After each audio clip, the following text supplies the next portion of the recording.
Integrated farming systems, जिसे कि समन्वित खेती प्रणालियों के नाम से जानते हैं। जैसा कि आज पूरे देश में किसानों की आय दुगनी करने की बात लास्ट 5 ईयर से चल रहा है, और वर्तमान की जो कृषि की जो परिस्थितियां हैं, आप सबको मालूम है कि खेती के अंदर लगातार एक्सपेंडिचर बढ़ते जा रहे हैं और इनकम किसान की घट रही है, जिसकी वजह से बहुत सारी समस्याएं किसानों के सामने हैं। किसानों की आर्थिक स्थिति के अलावा भी बहुत सारी समस्याएं हमारे सामने आज आ गई हैं, चाहे वो इन्वायरमेंटल इश्यूज़ हों, सॉइल फर्टिलिटी, सॉइल हेल्थ से रिलेटेड इश्यूज़ हैं, ह्यूमन हेल्थ से रिलेटेड इश्यूज़ हैं, और भी बहुत सारी ऐसी कंडीशंस हैं जिसकी वजह से आज हमें इंटीग्रेटेड फार्मिंग सिस्टम्स के बारे में आज पूरा ICR, जो आप जानते हैं, Indian council of agriculture research, जो एक अपेक्स बॉडी है एग्रीकल्चर के एजुकेशन, रिसर्च और एक्सटेंशन के फील्ड में, और उसके द्वारा अब जो इमर्जिंग जो इश्यूज़ हैं कि इनकम लगातार किसान की घटना, एक्सपेंडिचर बढ़ना, इन्वायरमेंटल इश्यूज़ का अपना एक अलग प्रॉब्लम्स हमारे सामने है। तो ऐसी परिस्थितियों में आज हम इंटीग्रेटेड फार्मिंग सिस्टम का कॉन्सेप्ट क्या है, why the need of integrated farming system in present day agriculture situations. तो जैसा कि मैं आपको अभी बता रहा था कि ये प्रॉब्लम्स जो बर्निंग इश्यूज़ हमारे सामने हैं, उन सब को अगर हमें कंट्रोल करना है तो उसके लिए हमें एक फार्मिंग सिस्टम की अप्रोच को डेवलप करना होगा। मैं आपको बता दूं, अब तक हम लोग केवल बात करते थे क्रॉपिंग सिस्टम्स पर, फसल प्रणालियों की बात करते थे, और इस पर ICR का एक इंस्टीट्यूट भी था, Indian institute of cropping system research, Modipuram Meerut, जो कि पिछले 5 ईयर्स बैक उसको जो है गवर्नमेंट ऑफ इंडिया ने उसका नाम चेंज कर दिया है, directorate of farming systems research,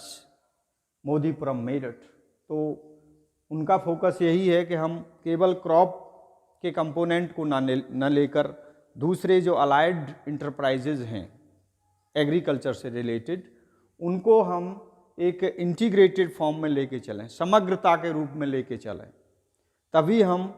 ये सारे जो इश्यूज़ हैं, जो प्रॉब्लम्स हमारे सामने हैं, उनसे हम उनको दूर कर सकते हैं। अब बात आती है कि what is the integrated farming system या कॉन्सेप्ट ऑफ फार्मिंग सिस्टम। तो कॉन्सेप्ट में हम आपको ये बता सकते हैं कि क्रॉप प्रोडक्शन के साथ साथ फसल तो हम ले ही रहे हैं, जिन्हें हम क्रॉप प्रोडक्शन कहते हैं, और क्रॉप प्रोडक्शन के साथ साथ अगर एग्रीकल्चर रिलेटेड जो इंटरप्राइजेज हैं, such as dairy, poultry, fishery and sericulture, bee keeping, जिसे एपीकल्चर भी कहते हैं, पिगरी, सूकर पालन, सीप एंड गोट रेयरिंग, भेड़ एवं बकरी पालन, और हॉर्टिकल्चरल जो गार्डन्स क्रॉप है, फ्रूट, वेजिटेबल्स एंड फ्लावर्स, उसको भी हम इसका पार्ट है, और तीसरा एग्रो फॉरेस्ट्री। तो अगर इन सभी कंपोनेंट्स को साथ लेकर क्रॉप प्रोडक्शन के साथ, अब इसमें कंपोनेंट्स, ये कोई ज़रूरी नहीं है कि हम किसी भी फार्म यूनिट पर सभी कंपोनेंट्स को एक साथ लेके चलें। हम 2, 3 या 4 कंपोनेंट्स को अगर एक साथ इंटीग्रेटेड फॉर्म में लेकर अगर हम चलते हैं तो निश्चित रूप से वो एक हमारा इंटीग्रेटेड फार्मिंग सिस्टम्स का एक स्वरूप बन जाता है। और इसका जो मेन जो पर्पज़ है, अब बात आती है what is the role of farming system. Role of farming system में हम कह सकते हैं कि जो मेन जो हमारा एक प्रॉब्लम है जो मैं आपसे डिस्कस कर रहा था,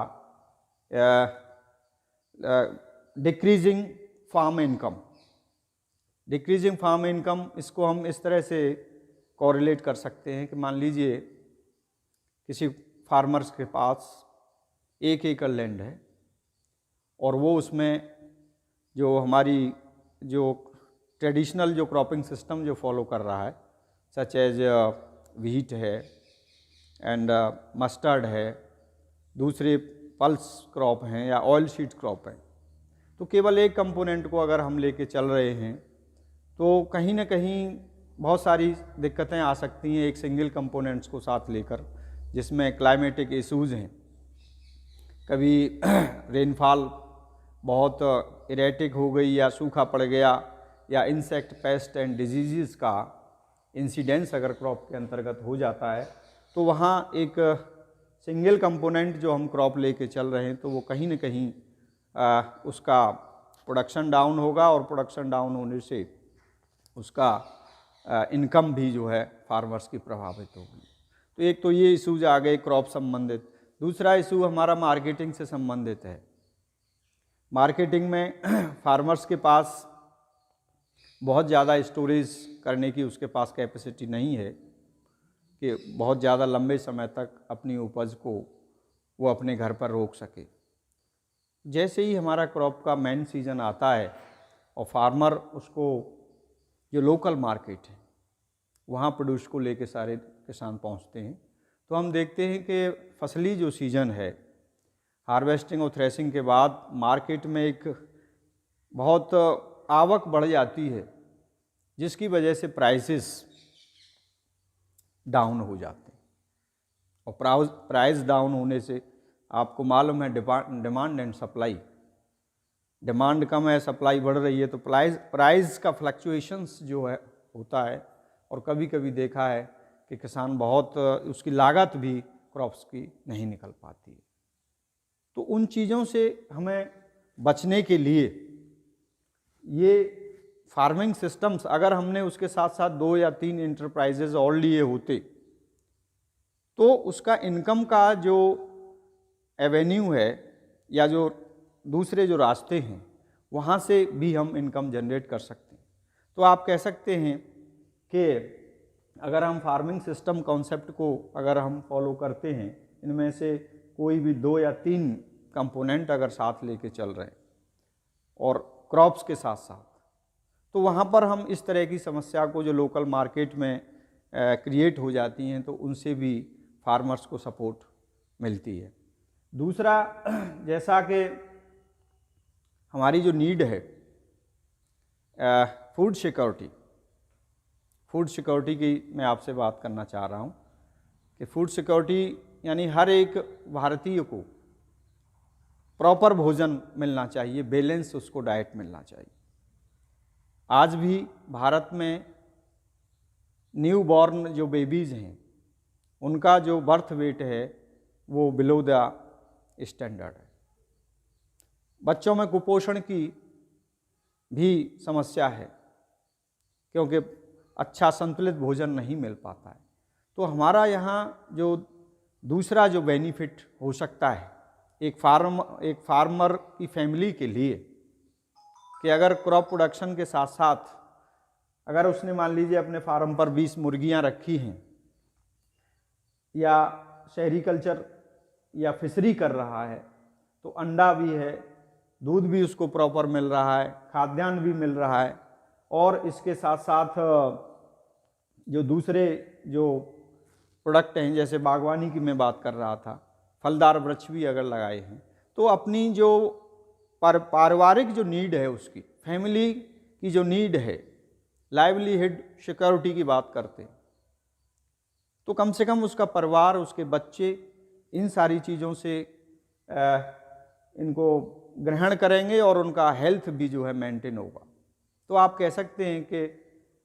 फार्मिंग सिस्टम जो है फार्मिंग फैमिली के उसके जो बैलेंस डाइट को मेंटेन करने का काम करेगा। दूसरे शब्दों में कह सकते हैं to provide quality food basket. एक डलिया है, उसमें खाद्यान्न भी है, उसमें अंडे भी हैं, उसमें दूध भी है, उसमें मीट भी है।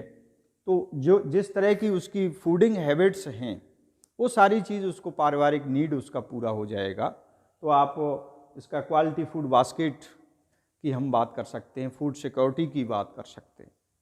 तीसरी बात जो आती है सीजनल अनएम्प्लॉयमेंट की बात है, और पूरे देश में हम देख रहे हैं रूरल एरिया से जो माइग्रेशन सिटीज़ की तरफ हो रहा है। शहरों में जो ट्राइबल एरियाज से बहुत सारे जो लोग हैं जहाँ सीजनल बेरोज़गारी है,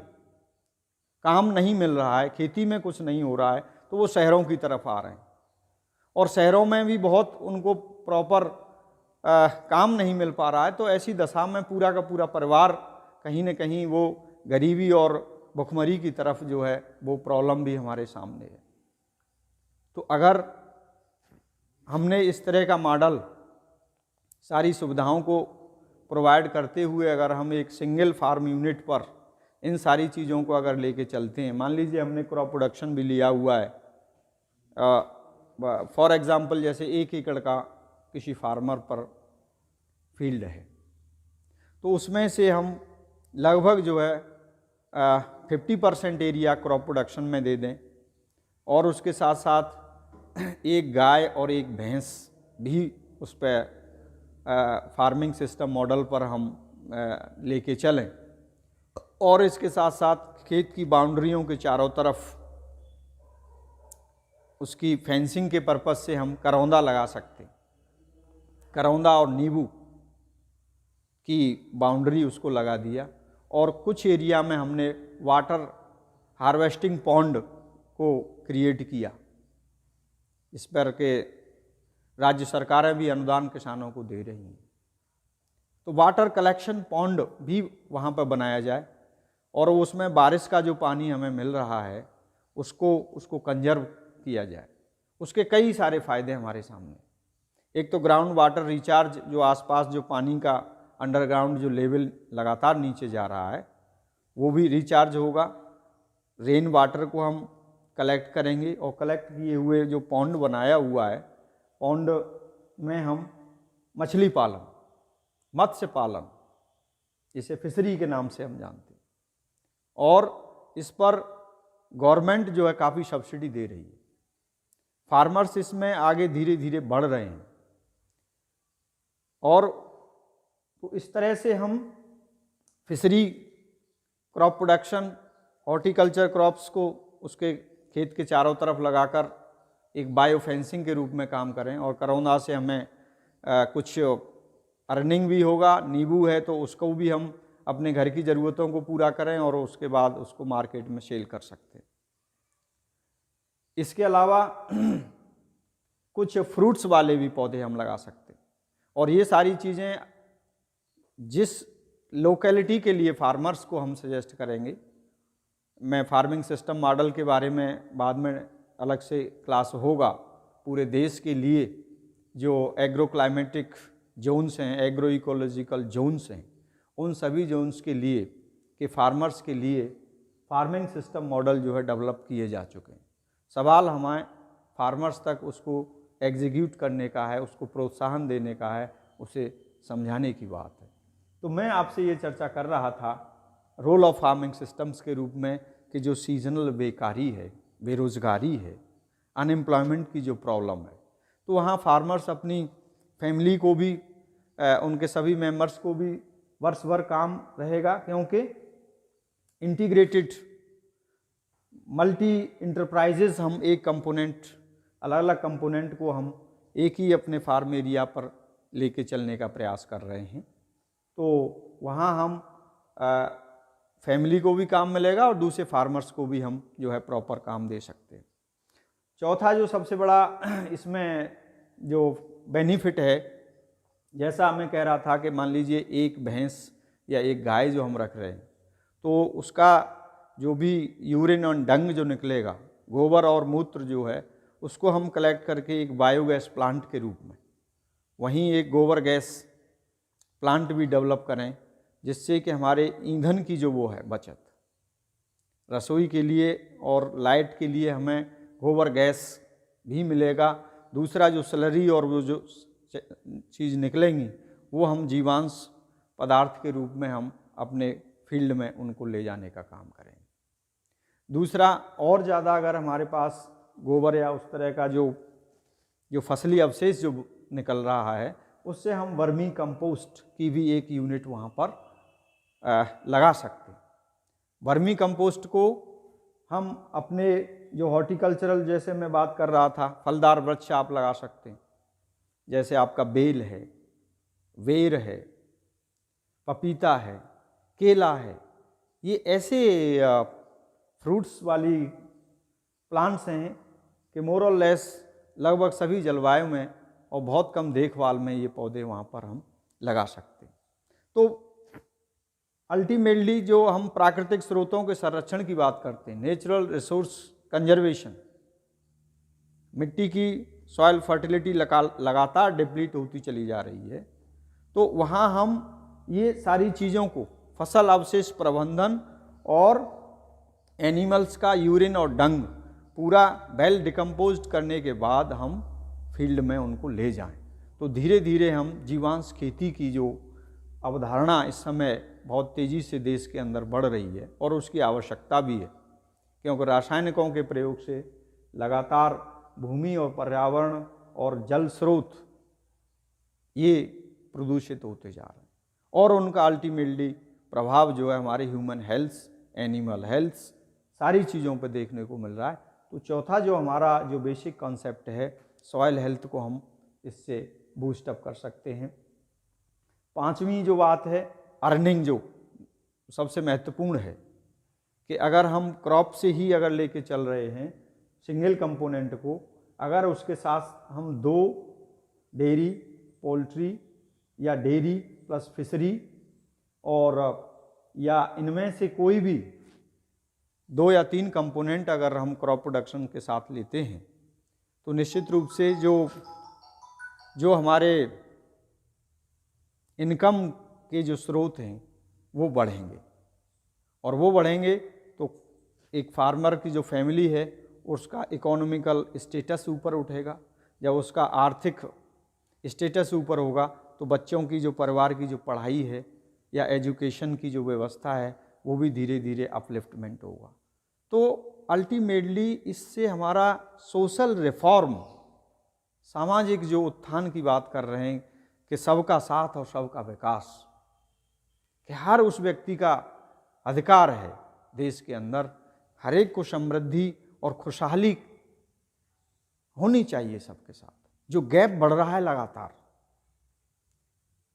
80 करोड़ व्यक्ति ऐसे हैं जो बिलो पॉवर्टी लाइन है, बच्चे उनके पढ़ नहीं पा रहे हैं, एजुकेशन प्रॉपर नहीं हो पा रही due to the lack of income. खेती घाटे का सौदा हो रही है, लगातार किसानों के बच्चे खेती से दूर होते जा रहे हैं। पर्यावरण, एनवायरमेंटल इश्यूज अलग हैं। तो आप कह सकते हैं कि food security number 1, number 2 nutritional security, और नंबर 3 है एनवायरमेंटल सिक्योरिटी। अगर हम फार्मिंग सिस्टम अप्रोच को फॉलो करते हैं, धीरे धीरे किसानों का माइंडसेट होगा आने वाले समय में। अभी बहुत से जो प्रोग्रेसिव फार्मर्स हैं वो इस सिस्टम को अडॉप्ट कर रहे हैं, और गवर्नमेंट जितने भी भारत में कृषि विज्ञान केंद्र हैं, कृषि विज्ञान केंद्रों के माध्यम से हर KVK पर फार्मिंग सिस्टम मॉडल डेवलप किया जा चुका है, क्योंकि देश के जितने भी डिस्ट्रिक्ट हैं, हर डिस्ट्रिक्ट में एक एक केवी के इस्टेब्लिश हो चुका है। लगभग 750 से अधिक केवी के इस समय किसान के ट्रेनिंग और उसके डेमोन्स्ट्रेशन की जो प्रोसेस है वो लगातार वहाँ पर चल रही है और वहाँ पर वो किसानों को ट्रेनिंग देने का काम चल रहा है। तो आप कह सकते हैं कि खाद्य, पर्यावरण और पोषण सुरक्षा की अगर नज़रिए से अगर हम देखें तो निश्चित रूप से फार्मिंग सिस्टम हमारा एक गेम चेंजर साबित होगा। वर्तमान की परिस्थितियों में इसकी आवश्यकता है, क्योंकि हम केवल एक सिंगल कंपोनेंट से ज्वार, बाजरा, मक्का, गेहूं, धान, आलू, इनसे काम अब नहीं चलेगा। हमें डाइवर्सिफिकेशन करना पड़ेगा, विविधीकरण करना पड़ेगा। और ये कॉन्सेप्ट बहुत पहले से भी चल रहा है। Diversified agriculture support project Uttar Pradesh के अंदर लगभग 20 साल से भी इस पर काम चल रहा है और उसके परिणाम भी देखने को मिले हैं। तो मेरा कहने का आशय यही है कि हमें डाइवर्सिफिकेशन ज़रूरी है और जिस क्षेत्र के लिए कोई ये ज़रूरी नहीं है कि जो हम ये सब कंपोनेंट लिख के चल रहे हैं 8-10 सबको एक ही फार्म पर ले लें, नहीं, ये ज़रूरत नहीं है। हमें केवल 2, 3 या 4 कंपोनेंट हम उसको ले सकते हैं और जो लोकल हमारी नीड है, ये भी करने से पहले हमें मार्केट की पोजीशन देखना होगा कि हम जो भी प्रोड्यूस करेंगे अपने घर की आवश्यकताओं को पूरा करने के बाद हमें उसका मार्केटिंग भी देखना होगा। और मार्केटिंग के लिए मैं आपको बता दूं, पूरे देश में इस समय FPO फूड प्रोडक्शन ऑर्गेनाइजेशंस का गठन हर जिला और तहसील स्तर पर चल रहा है। सवाल ये है कि अगर हमारे FPO रजिस्टर्ड होकर और अच्छे से किसान उससे जुड़ें तो छोटे छोटे जो हमारा जो कृषि उपज है वो हम एक संगठन के माध्यम से अगर कहीं उसको मार्केटिंग में ले जाते हैं तो निश्चित रूप से हमें उसका प्रॉपर प्राइस मिलेगा। और जो दिक्कत आती है कि भाई क्रॉप सीजन पर मार्केट में बहुत ज़्यादा कृषि उपज आ गई और जो रेट डाउन हो जाते हैं, उन चीज़ों से भी जो है किसान इससे बाहर आएंगे। और जो इस समय जो डबलिंग फार्मिंग इनकम की बात हो रही है, किसान की आय दोगुना कैसे हो और उस आय को दोगुना करने के लिए ये एक हमारी जो अप्रोच है समन्वित खेती प्रणालियों के माध्यम से हम इसको, इस सोच को,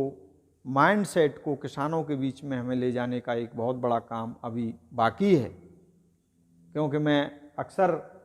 फार्मर से भी मेरा इंटरेक्शन होता है, स्टूडेंट से भी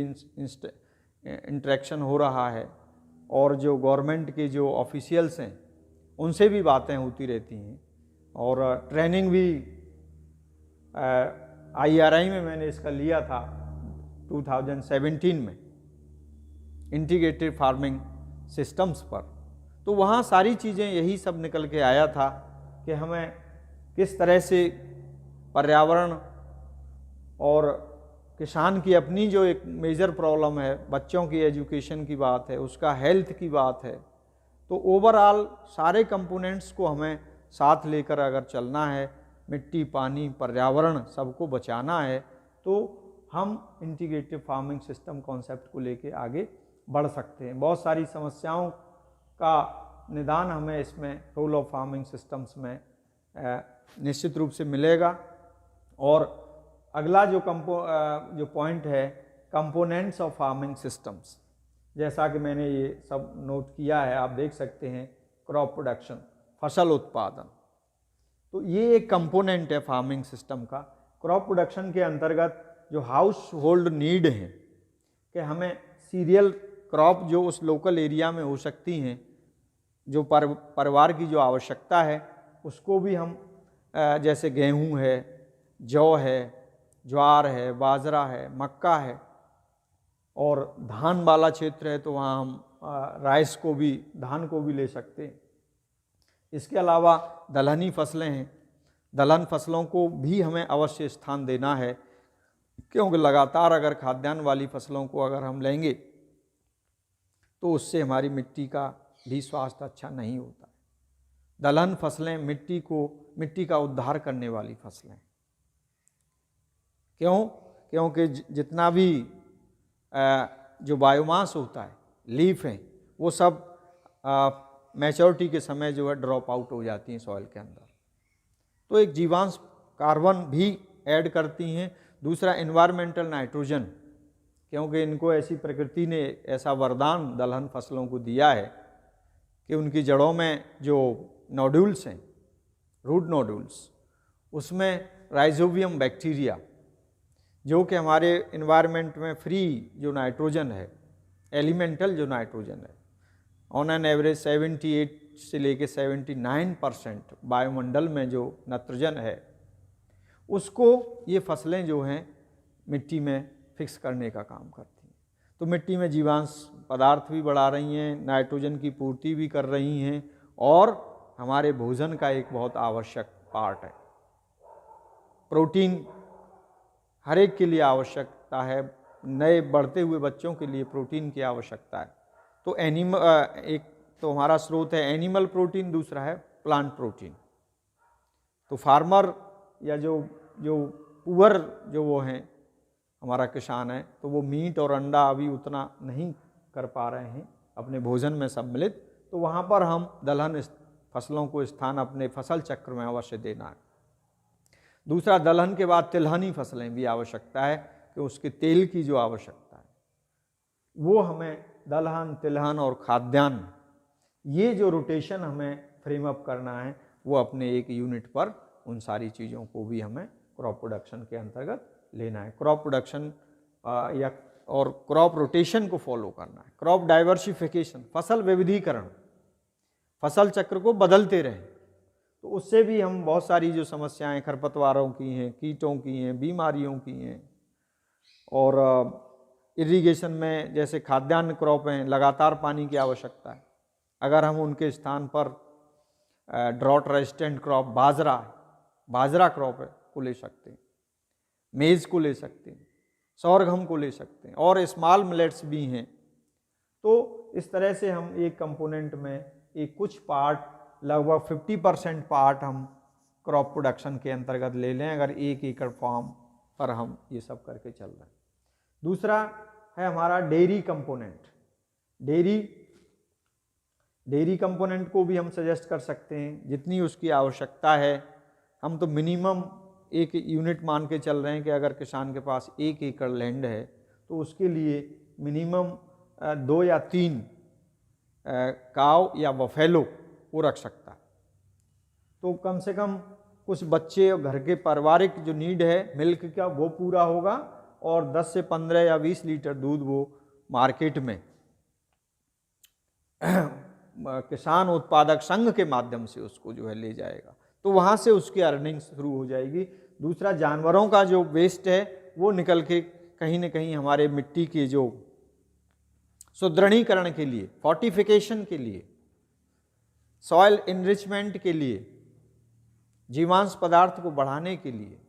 फसल अवशेष प्रबंधन को करने के लिए, ये पूरा का पूरा हम ये भी उसको साथ साथ हमें ये भी उसका बेनिफिट मिलेगा। तीसरा, पोल्ट्री प्रोडक्शन, पोल्ट्री कुक्कुट पालन। तो जो पॉन्ड हम क्रिएट करेंगे अपने फार्म पर, उसमें नीचे मछलियां हैं, पानी जो रेन वाटर का कलेक्शन कर लिया है, और उसमें जो मछलियों की जो अभी नेक्स्ट लेक्चर में बताऊंगा कौन कौन सी स्पीसीज़ किस क्षेत्र के लिए आवश्यक हैं, तो वहाँ पर हम मछली पालन करें। और एडजॉइनिंग जो एरिया है वहाँ पर 20-25 मुर्गी आप एग के लिए रख सकते हैं, और मीट के पर्पज़ से जो है जो मेल हैं उनको मीट के पर्पज़ से भी हम यूज़ कर सकते हैं। तो पोल्ट्री प्रोडक्शन से अंडे का प्रोडक्शन होगा, और उससे भी हम धीरे धीरे जो है उसका काम होगा, इनकम बढ़ेगी। फिशरी है, सेरीकल्चर रेशम कीट पालन, ये भी एक अच्छा वो है कि हम शहतूत जो मलबरी है, वो भी अपने फील्ड पर लगा सकते हैं और वहाँ पर हम शहतूत का उत्पादन करके, क्योंकि जो रेशम कीट है वो शहतूत और उनके प्लांटेशन पर हम इसको भी आगे बढ़ा सकते हैं। अगला पॉइंट जैसे है बी कीपिंग, जिसे हम मधुमक्खी पालन बोलते हैं और एपीकल्चर भी बोलते हैं। तो अपने फील्ड पर हम 20-25 जितना आसानी से कर सकें बॉक्सेस मधुमक्खी के भी रख सकते हैं। वहाँ से हमें शहद का उत्पादन भी मिलता रहेगा, क्योंकि एडजॉइनिंग एरिया में मान लीजिए मस्टर्ड क्रॉप है या और दूसरे जो फूल वाले जो क्रॉप्स हैं, तो वहाँ से वो हनी भी लेकर ये अपना प्रोडक्शन शहद का भी हम शुरू कर सकते हैं। 15-20 जितने भी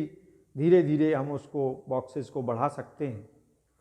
अब अगला जैसे पिगरी है, सूकर पालन है, तो अभी भी बहुत सारी भ्रांतियाँ, कुछ ट्रेडिशंस कस्टम्स ऐसे हैं, अरे हम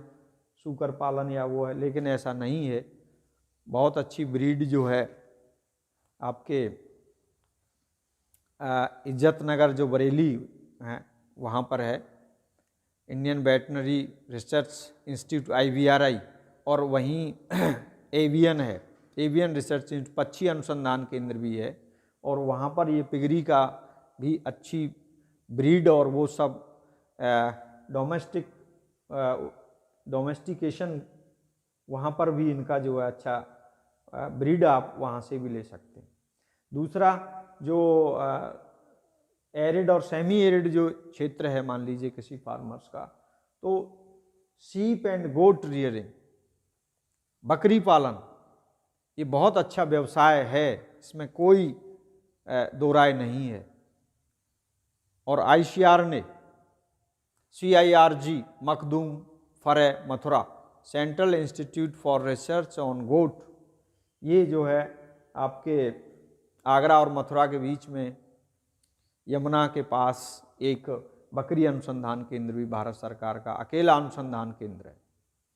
वहाँ से जानकारी लेकर बकरियों का पालन, कोई ज़रूरी नहीं है कि बकरी को हम ग्रेजिंग के लिए बाहर ले जाएं, स्टॉल फीडिंग कर सकते हैं। जिस तरह से भैंस और गाय को पालन है, उसी तरह से हम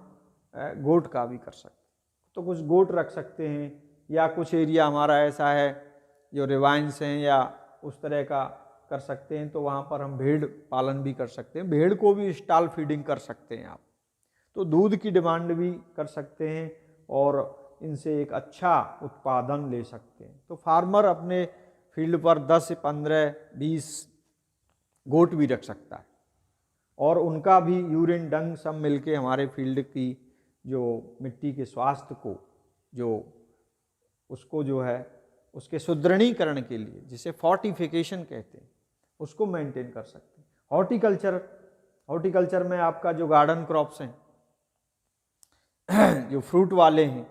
है ना, अभी धीरे धीरे आगरा डिस्ट्रिक्ट में किन्नौ का भी क्षेत्र जो है बढ़ रहा है। नींबू है, बेल है, बेर है, पपीता है। दूसरा, हम अगर वो नहीं है तो जो मल्टीपर्पज ट्री स्पीसीज हैं, जैसे सूबबूल है, वो भी लगा सकते हैं, पॉपुलर लगा सकते हैं। तो जिस तरह की भौगोलिक परिस्थितियाँ, जलवायु परिस्थितियाँ, किसान की अपनी जो आवश्यकता है, तो उसके हिसाब से हम डाइवर्सिफिकेशन, हम जो है हॉर्टी सिस्टम में भी फील्ड पर 4-5 पौधे, जैसे अमरूद है, वो लगा सकते हैं। साल में 2 बार अमरूद की जो है फलत आती है, तो उससे भी हम उसको बेटर कर सकते हैं। और एग्रो फॉरेस्ट्री, जैसे अभी मैं आपसे बात कर रहा था, एग्रो फॉरेस्ट्री, जब मान लीजिए आप फलदार वृक्ष या उस तरह का नहीं कर पा रहे हैं, तो सूबबूल है या जो दूसरी और मल्टीपर्पज ट्री स्पीसीज, यानी ईंधन के लिए भी है, लकड़ी के लिए भी है, तो वहाँ हम इन सारी चीज़ों को ले सकते। तो इनमें से जो भी आपके डिस्ट्रिक्ट के लिए आपकी जलवायु और सॉइल की जो कंडीशन है, उसके लिए हम ये सिलेक्शन इन इंटरप्राइजेज में से कर सकते हैं क्रॉप प्रोडक्शन के साथ साथ, जिससे कि एक पूरा का पूरा एक अप्रोच, जिस तरह इंटीग्रेटेड वर्ड है, इंटीग्रेटेड का मतलब है कि कई सारी कंपोनेंट्स को हम एक साथ लेके चलें, ताकि जो इमर्जिंग इश्यूज हैं, जो प्रॉब्लम्स आ रही हैं फार्मर्स के सामने, उनसे हमें इनसे काफ़ी हद तक इसमें जो है हम सफलता पा सकते हैं। और अगर हम देखते हैं कि इन्हीं कंपोनेंट्स में से मान लीजिए फार्मर ये क्रॉप प्रोडक्शन प्लस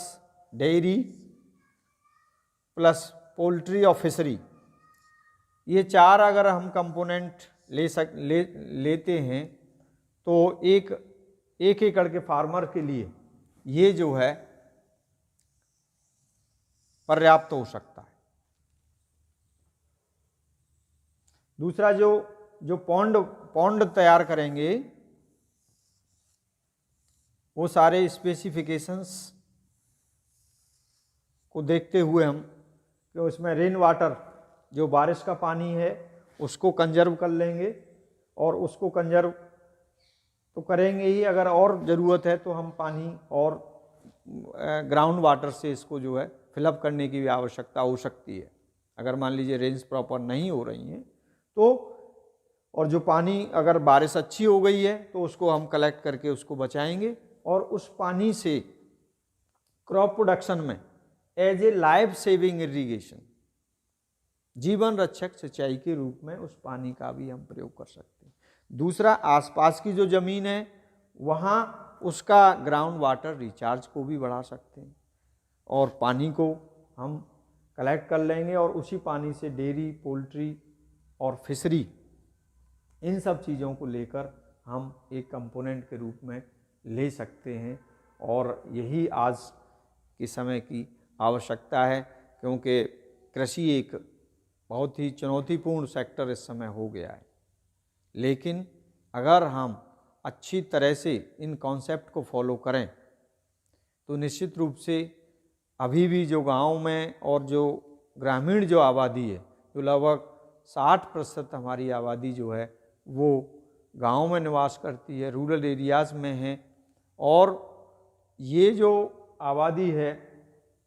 इसके वेलफेयर के लिए हमें इस कंपोनेंट, इस एस्पेक्ट को फॉलो करना होगा, क्योंकि देश की अर्थव्यवस्था वो कहीं न कहीं एग्रीकल्चर के इर्द गिर्द घूमती है। तो ऐसी परिस्थिति में हम समन्वित खेती प्रणालियों के द्वारा हम किसान की आय को दोगुना कर सकते हैं, और इसके साथ साथ जो खाद्य सुरक्षा की बात है, पर्यावरण सुरक्षा की बात है, पोषण सुरक्षा की बात है, इस अवधारणा के माध्यम से हम इन चीज़ों को अचीव कर सकते हैं। धन्यवाद।